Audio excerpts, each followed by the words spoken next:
The air hangs thick with dust and the metallic scent of blood. On the sprawling Catalaunian Plains in the heart of Gaul, a storm of humanity rages.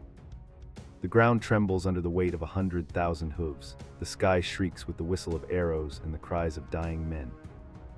This is not a battle, it is the collision of worlds, a maelstrom of iron, leather, and flesh, where the disciplined lines of Roman infantry clash against a wild, seemingly endless tide of horsemen from the east.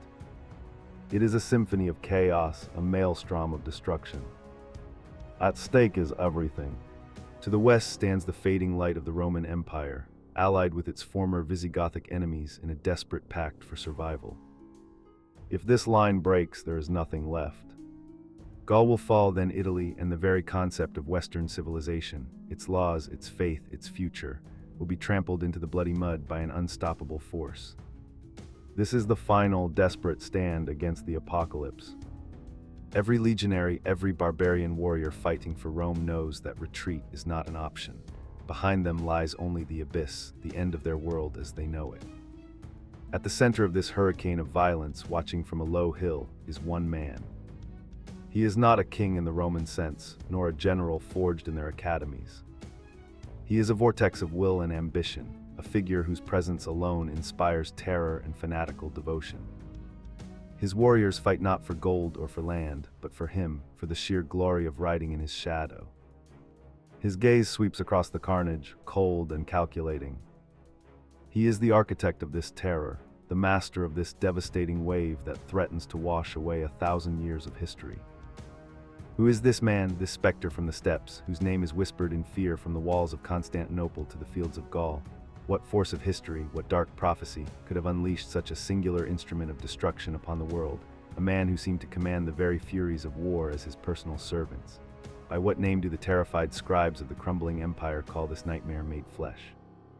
He is the man who made the world tremble, a force that seemed to defy the very laws of nature and man. His name is Attila, king of the Huns, and on this day in the year 451, he met his match in the Roman general Aetius. The battle would end not in a decisive victory for either side, but in a horrific, bloody stalemate. Tens of thousands lay dead, including the Visigothic. Attila's aura of invincibility was cracked, but he was not broken. He withdrew his forces, a wounded predator retreating into the shadows, leaving a devastated Europe to hold its breath and wonder not if, but when, the storm would return. The world had been saved, but only for a moment. History is rarely a gentle stream. More often it is a raging flood, and sometimes that flood is directed by the will of a single, extraordinary individual. To understand the man who brought an empire to its knees, we must first look not to a man, but to the shadows from which he emerged. We must travel back to the source of the terror, to the vast, windswept grasslands of the great Eurasian steppe, the birthplace of the people known as the Huns. They were a people born in the saddle, a mystery to the settled world. Before Attila, the Huns were a ghost story, a name whispered on the frontiers. They appeared in the late 4th century, seemingly from nowhere, a nomadic confederation of tribes whose origins are still debated by historians to this day. They were not an empire of stone and mortar, but an empire of motion. Their capital was the back of a horse, their castle walls were a circle of wagons. They lived and died on the vast, unforgiving plains, a people perfectly adapted to a life of brutal hardship and constant warfare, a culture that valued strength and loyalty above all else. Their method of war was unlike anything the Romans had ever faced. A Hunnic warrior was a centaur in all but name, so skilled on horseback that he seemed a part of the animal. He could fire a devastatingly powerful composite bow backwards at a full gallop, unleashing volleys of arrows that darkened the sky before his enemies could even form a shield wall. They were masters of the feigned retreat, luring disciplined armies into disorganized pursuit before turning on them with savage fury. They were a whirlwind, striking without warning and vanishing before a counterattack could be mustered. Their arrival in Europe was not an invasion in the traditional sense, it was a cataclysm.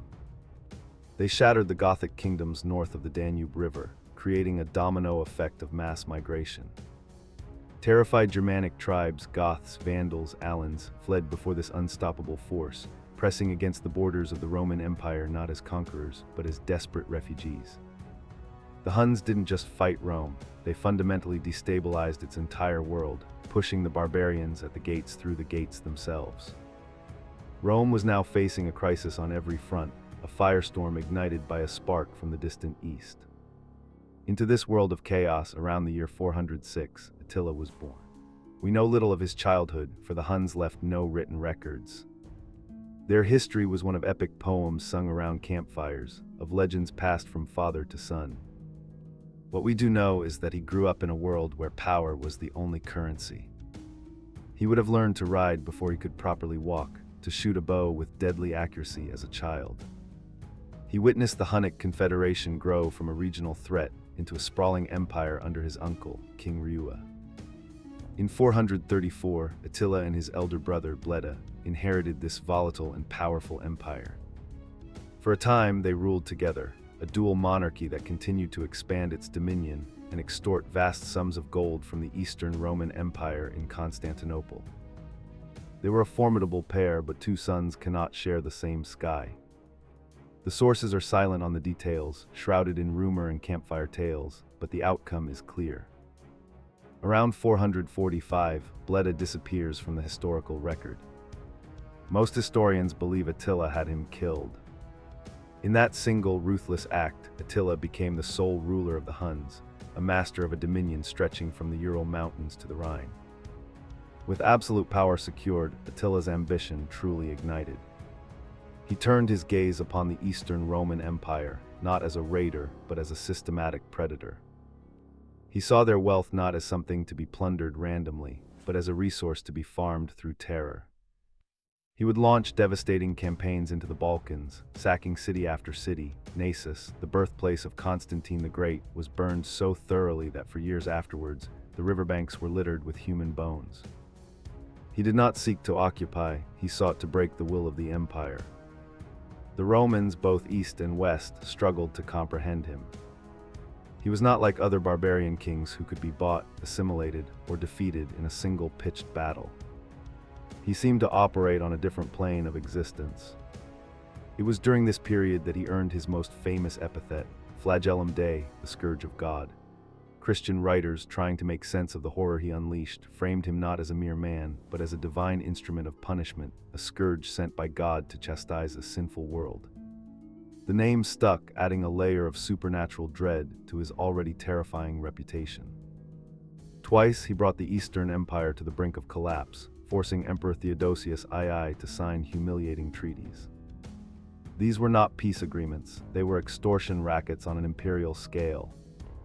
Attila demanded enormous annual tributes of gold, the creation of a vast buffer zone south of the Danube, and the return of all Hunnic refugees. He bled Constantinople dry, using its own wealth to fund his war machine, growing ever stronger on the weakness of his enemies. He was a master of psychological warfare, knowing that the threat of his return was often more powerful than his presence itself. But the East, for all its wealth, was a resilient beast. Its capital, Constantinople, was protected by the legendary Theodosian walls, a fortification so immense that Attila's horsemen could not breach it. He could burn the countryside, but he could not take the ultimate prize. His gaze, therefore, began to shift. He looked west towards the other half of the Roman world. The Western Roman Empire was a shadow of its former self, hollowed out by internal decay, political assassinations, and constant civil war. It was a dying giant, and Attila could smell the blood in the water. He needed a pretext, a reason to unleash his hordes upon the West. And history, in its strange and often ironic way, handed him the perfect one.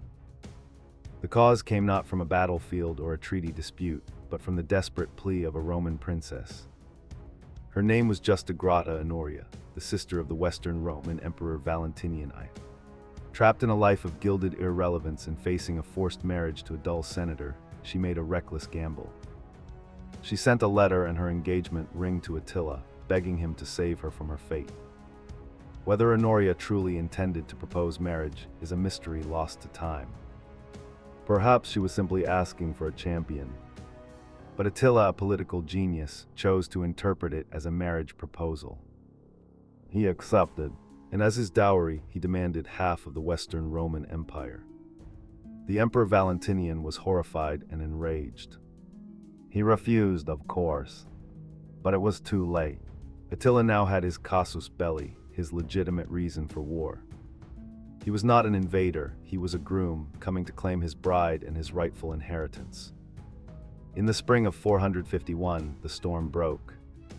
Attila gathered one of the largest armies the ancient world had ever seen, a vast multinational force of Huns, Ostrogoths, Alans, and numerous other subject peoples. He crossed the Rhine River into Gaul, and a wave of terror washed over the land. Cities fell before him like dominoes. Metz was razed to the ground, its inhabitants slaughtered in the aisles of its main church. Reims, Tongeren, and Trier all were sacked and burned.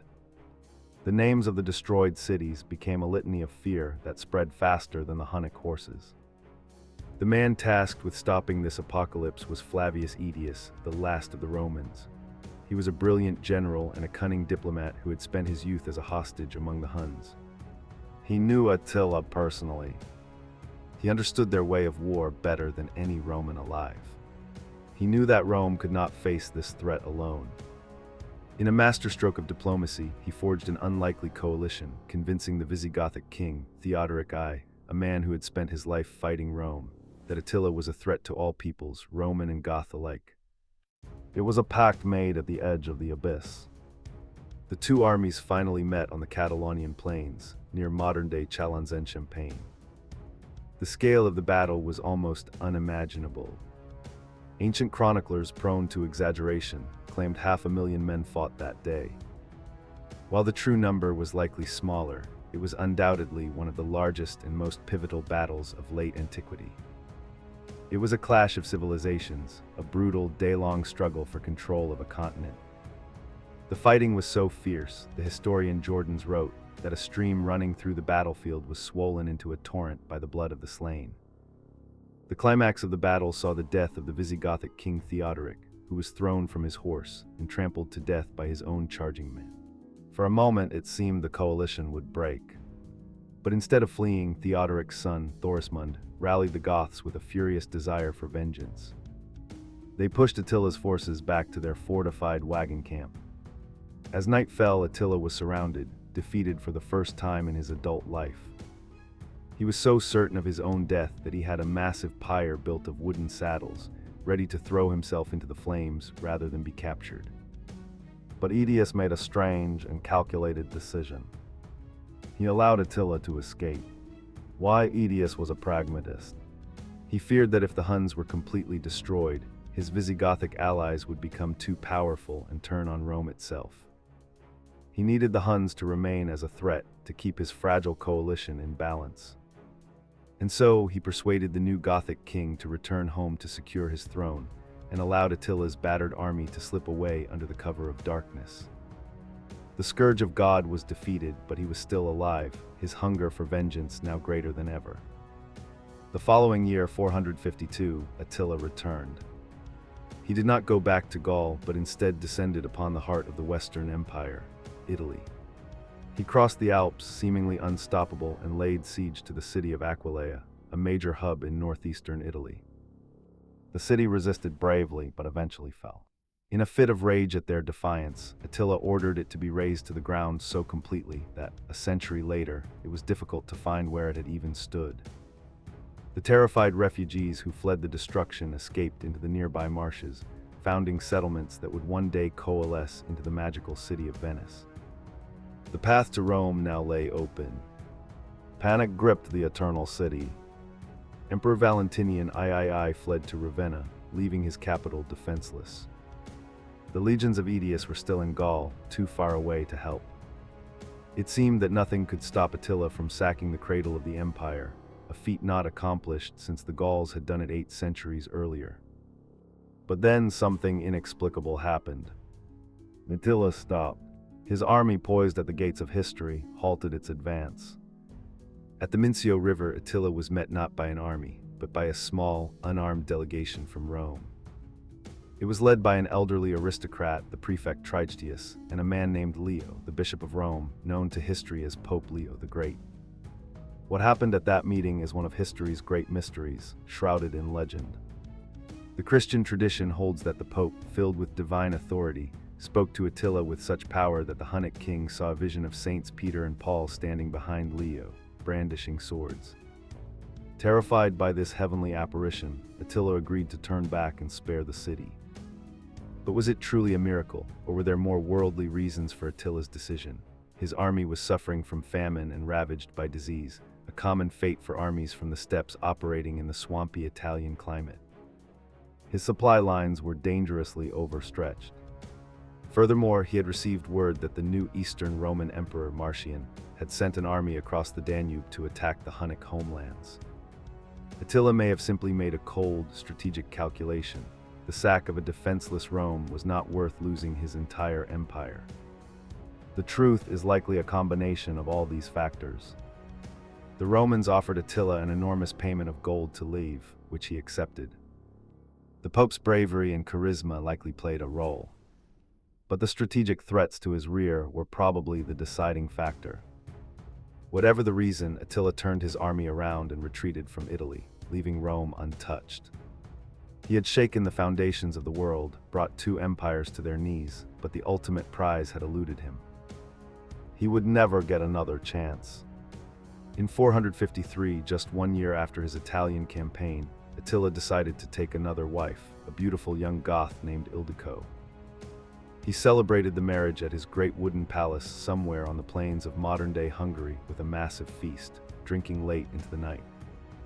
The next morning, his attendants grew concerned when he did not emerge. They broke down the doors to his chamber and found a scene of bizarre and quiet horror. Ildiko was weeping at the foot of the bed. And Attila, the Scourge of God, the man whose armies had terrorized the continent, lay dead, having suffocated from a severe nosebleed in his sleep. The death of the most feared man in the world was not a glorious end in battle, but a strange, anticlimactic accident. Or was it? Rumors immediately swirled. Had he been assassinated by his new bride, an agent of his enemies? Did he suffer a stroke from the night of heavy drinking? We will never know for certain. His end, like his beginning, is shrouded in mystery. His warriors mourned him by cutting their hair and gashing their faces with their swords, so that the greatest of all warriors would be mourned not with tears, but with the blood of men. His burial was as legendary as his life. According to the historian Jordanes, his body was encased in a series of 3 coffins, one of gold, one of silver, and one of iron.